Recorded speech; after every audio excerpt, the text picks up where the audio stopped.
Pakati pa usiku ndimva kakukuta galuwa lumidwa nzomwe ndakhala nditafunza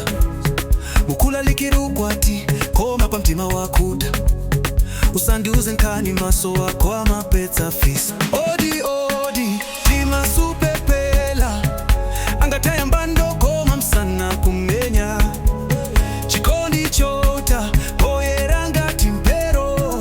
koma kumbuyo wakwaniritsa ntenda tikakhala pamodzi ndikumva mfundo ngati mlomo wokhalidwa chala wochulukitsa moto zonse wayesa zina zamakenzana mikango yanga kumbali kuikapo luso mumadandaula koma ndimaona zikukoma ulendo wa dziko lilino chake ndi mbango sindikusowa cha mutu ngati nsomba osauna chikondi cha feki monga tudeyowa odi odi tima supepela angataya mbando koma msana kumenya chikondi chota poyera ngati mpero koma kumbuyo wakwaniritsa ntenda gulu la nkhondo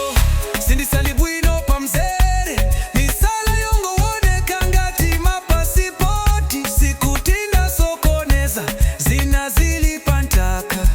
mtima wangu tinandizila monga mlazo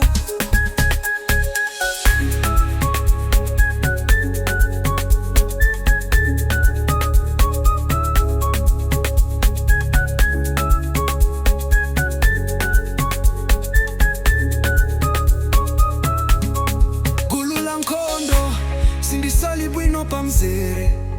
misala yongowoneka ngati mapasipoti sikuti ndasokoneza zina zili pantaka